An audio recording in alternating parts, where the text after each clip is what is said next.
So good morning guys. तो चलिए start करते हैं आज के यानी कि 10 फरवरी के इंपॉर्टेंट करंट अफेयर्स को। तो आज का सबसे इंपॉर्टेंट प्रश्न ये रहा आपके सामने। दिवस का प्रश्न है कि विश्व दलहन दिवस कब मनाया जाता है, वर्ल्ड पल्सेस डे। तो आंसर होगा 10 फरवरी को। तो हर साल 10 फरवरी को वर्ल्ड पल्सेस डे के रूप में मनाया जाता है। उद्देश्य क्या होगा? दालों के महत्व और उनसे होने वाले पोषक तत्वों के बारे में जागरूकता बढ़ाना।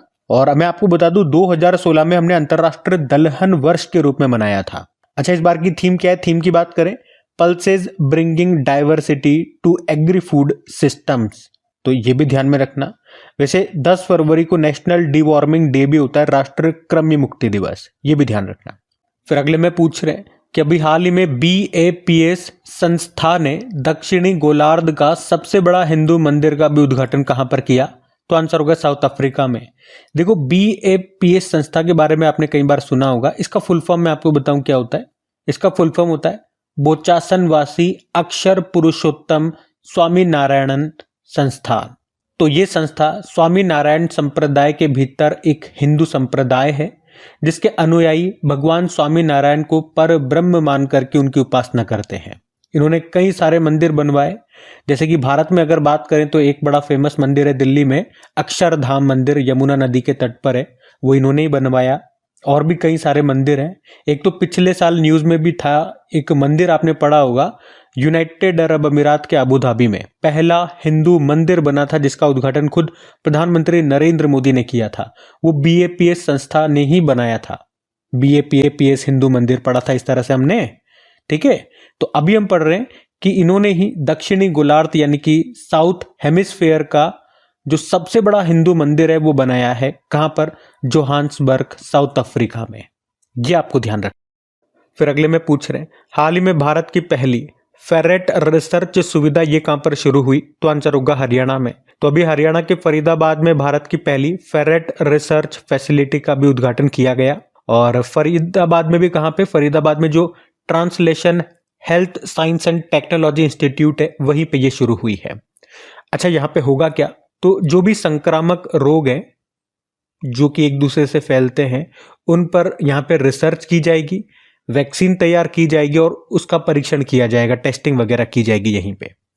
ये फेरेट मतलब क्या हो गया? फेरेट में आपको बता दूं एक एनिमल है और इसका जो रेस्पिरेटरी सिस्टम होता है वो ह्यूमन का, मानव के रेस्पिरेटरी सिस्टम के जैसा ही होता है। तो यहाँ पर जो भी रेस्पिरेटरी से संबंधित यानी कि श्वसन संबंधी जो भी बीमारियां होंगी, जो भी डिजीजेज होंगी, उनकी रिसर्च करने के लिए यहाँ पर इन फेरेट का इस्तेमाल किया जाएगा। जो भी नई नई दवाइयाँ बनेगी उनकी टेस्टिंग इन्हीं पर की जाएगी। इंसानों पे नहीं करेंगे, इन जानवरों पे करेंगे, क्योंकि इनका और हमारा रेस्पिरेटरी सिस्टम समान है। अगर इन पे वो टेस्ट पास हो गया तो हम पे भी पास हो जाएगा, इन पे फेल हो गया तो हम पे भी फेल हो जाएगा। मतलब एक तरह से ये हमारे लिए बलि का बकरा बनेंगे फेरेट, ठीक है। तो सिंपल सा याद रखेंगे, भारत की पहली फेरेट रिसर्च सुविधा कहां पर शुरू हुई है? हरियाणा में, हरियाणा के फरीदाबाद में। फरीदाबाद से याद आया कुछ? अभी सूरजकुंड मेला हमने पढ़ा था, कहां पे लगा? फरीदाबाद। फिर अगले में पूछ रहे हैं कि उत्तर भारत का पहला हरित हाइड्रोजन संयंत्र की आधारशिला कहां पे रखी गई? तो आंसर होगा हिमाचल प्रदेश में। तो अभी हिमाचल प्रदेश के जो मुख्यमंत्री हैं सुखविंदर सिंह सुक्खू, इन्होंने हिमाचल के सोलन जिले के दभोटा में उत्तर भारत के पहले ग्रीन हाइड्रोजन प्लांट की आधारशिला रखे, फाउंडेशन स्टोन रख दिया है। इसकी कैपेसिटी होने वाली है 1 मेगावाट और इस परियोजना को हिमाचल प्रदेश पावर कॉरपोरेशन और ऑयल इंडिया लिमिटेड के सहयोग से बनाया जा रहा है। लागत आने वाली है 9.04 करोड़ रुपए। और आपको पता है हिमाचल प्रदेश का लक्ष्य है 2026 तक भारत का पहला हरित राज्य बनना। फिर अगले में पूछ रहे, अभी हाल ही में चर्चा में रही बैलिस्टिक मिसाइल नाम है एतेमाद और एंटी वॉरशिप क्रूज मिसाइल है गदर 380, इसका संबंध किस देश से है? तो आंसर होगा ईरान। तो अभी ईरान ने ही 2 मिसाइलों का परीक्षण किया, उनको लॉन्च किया। एक का नाम है एतेमाद, ये एक बैलिस्टिक मिसाइल है जिसकी रेंज है 1700 किलोमीटर, और एक है गदर 380, ये एंटी वॉरशिप क्रूज मिसाइल है, यानी कि बड़े बड़े जहाजों को ये नष्ट कर सकती है। इसकी रेंज 1000 किलोमीटर है और इनका भी परीक्षण किया है ईरान ने ही।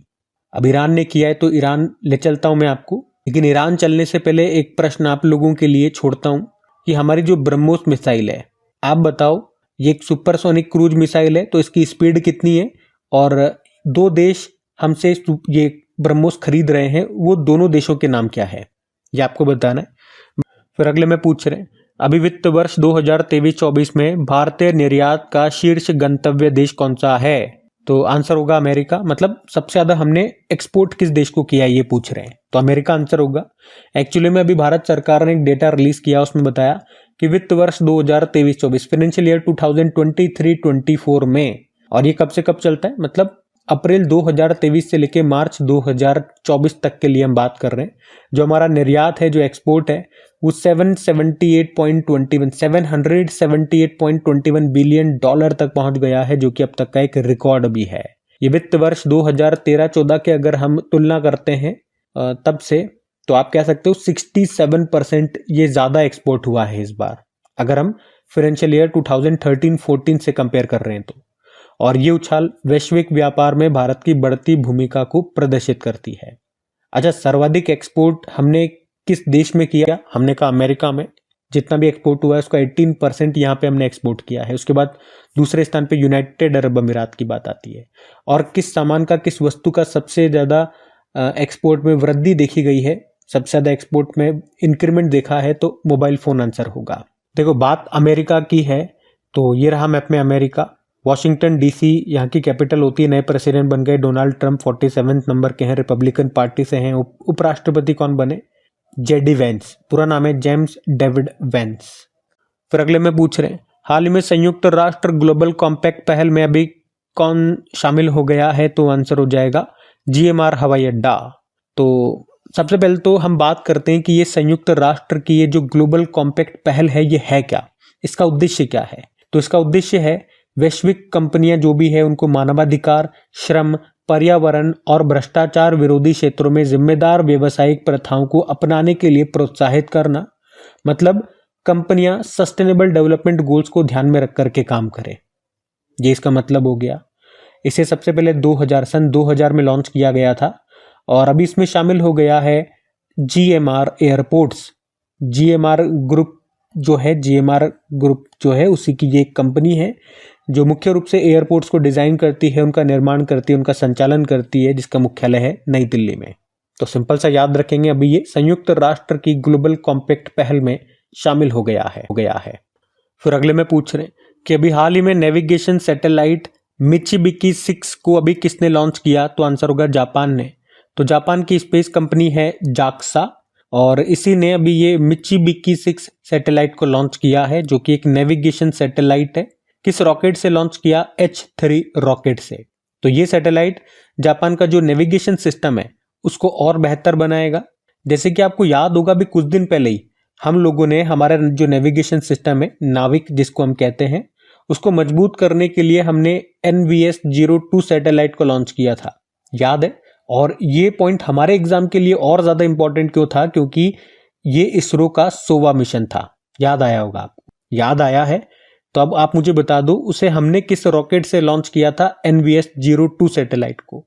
तो जिस तरह से अमेरिका का जो नेविगेशन सिस्टम है उसको हम GPS कहते हैं, रशिया का जो नेविगेशन सिस्टम है उसको ग्लोनास कहते हैं, चाइना के को बाइडू कहते हैं, भारत वाले को नाविक कहते हैं, उसी तरह से जो जापान का नेविगेशन सिस्टम है उसको QZSS कहा जाता है।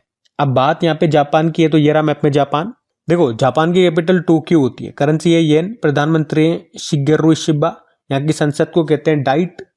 फिर अगले में पूछ रहे हैं, अभी हाल ही में चर्चा में रहा कृत्रिम सूर्य आर्टिफिशियल सन जिसका नाम है ईस्ट, इसका संबंध किससे है? तो आंसर होगा चाइना से। तो अभी चाइना का ये आर्टिफिशियल सन है जिसका नाम है ईस्ट, और ये न्यूज में क्यों है? तो अभी इससे 100 मिलियन डिग्री सेल्सियस तापमान जनरेट हुआ और इसे पहली बार 1000+ सेकेंड्स तक बनाए रखा गया, और ये एक रिकॉर्ड है। ईस्ट का फुल फॉर्म भी है एक्सपेरिमेंटल एडवांस सुपर कंडक्टिंग टोकामेक। मतलब जो चाइना का ये जो आर्टिफिशियल सन है इसमें अभी तापमान सेट किया गया 100 मिलियन डिग्री सेल्सियस तक का, और उसे लगातार बनाए रखा गया 1000+ सेकेंड्स के लिए। ऐसा पहली बार हुआ, इतने ज्यादा तापमान को इतने लंबे समय तक पहली बार विश्व में बनाए रखा गया। कहाँ पे? चाइना में। अच्छा, इसी तरह से आपको याद दिलाऊं, साउथ कोरिया का भी एक आर्टिफिशियल सन है, उसका नाम स्टार है। उसके बारे में भी हमने पढ़ा था कि उसमें भी 100 मिलियन डिग्री सेल्सियस तापमान बनाए रखा था, लेकिन वो मात्र 20 सेकंड तक के लिए बनाए रखा गया था। तो अब ये कारनामा चीन ने किया, तो ले चलते हैं आपको चीन। ये रहा मैप में चाइना। देखो चाइना की कैपिटल होती है बीजिंग, और बीजिंग में आपको एशियन इंफ्रास्ट्रक्चर इन्वेस्टमेंट बैंक का, शंघाई कोऑपरेशन ऑर्गेनाइजेशन का हेडक्वार्टर मिल जाएगा। करेंसी रेनमिन भी हो गई, प्रेसिडेंट है शी जिनपिंग। फिर अगले में पूछ रहे हैं, अभी चर्चा में रहा ब्लू गोस्ट मिशन का संबंध किससे है, तो आंसर होगा चंद्रमा। एक्चुअली में अभी अमेरिका की एक प्राइवेट एरोस्पेस कंपनी है फायरफ्लाई नाम से, और उसी ने ब्लू गोस्ट मिशन को अभी शुरू किया है। इसमें ये एक ब्लू गोस्ट नाम से एक लैंडर को लॉन्च करेंगे जो कि चंद्रमा पे जाएगा, वहाँ पे कुछ सैंपल कलेक्ट करेगा और फिर वापस लौट करके आ जाएगा। इसे स्पेस एक्स के फॉल्कन 9 रॉकेट से लॉन्च किया जाएगा। और नासा का जो लूनर सरफेस ऑपरेशन प्रोग्राम है और आर्टेमिस मिशन है जिसमें इंसानों को फिर से वहाँ भेजेंगे ये, तो उसके एक हिस्से के रूप में भी इसे देखा जा रहा है। तो सिंपल सा याद रखेंगे, ब्लू गोस्ट मिशन कौन लॉन्च करेगा, फायरफ्लाई एरोस्पेस कंपनी चंद्रमा पर जाएगा, वहां पे सैंपल कलेक्ट करेगा। अब यहाँ तो कल पहला प्रश्न पूछा था आईसीसी चैंपियंस ट्रॉफी 2025 का ऑफिशियल सॉन्ग रिलीज किया गया, क्या नाम है, जीतो बाजी खेल के। फिर पूछा लेजर हथियार हेलियोस का परीक्षण किसने किया, अमेरिका ने। और रूसी अंतरिक्ष एजेंसी रोसकॉस्मोस का नया महानिदेशक बनाया गया दिमित्री बाकानोव को। केंद्रीय नवीन एवं नवीकरणीय ऊर्जा मंत्री हैं प्रहलाद जोशी। अभी उनके अनुसार देश में स्थापित सौर ऊर्जा क्षमता कितनी है, 100 गीगावाट। इंदौर के बाद किस शहर में भीख मांगने को अपराध घोषित कर दिया गया, भोपाल।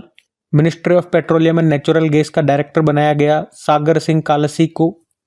किस देश ने माउंट एवरेस्ट और अन्य 8000 मीटर से ऊंचे पहाड़ों पर एकल पर्वतारोहण पर बैन लगा दिया, नेपाल। वित्तीय सेवा कंपनी बीकन और यस बैंक ने भारतीय प्रवासियों के लिए इंडिया बिल पे कहाँ शुरू किया, कनाडा। और आखिरी प्रश्न पूछा कि अभी फरवरी में राष्ट्रीय सफाई कर्मचारी आयोग का कार्यकाल कब तक के लिए बढ़ा दिया गया, 2028 तक के लिए। चलो कल का भी होमवर्क प्रश्न देखते हैं और सेशन एंड करते हैं। तो कल आपसे पूछा था कि विश्व ध्यान दिवस ये कब मनाया जाएगा, तो ये नया दिवस है, याद रखना 21 दिसंबर को। आप सभी ने प्रश्न का बिल्कुल सही उत्तर दिया। अब ये रहा आज का आपका होमवर्क प्रश्न।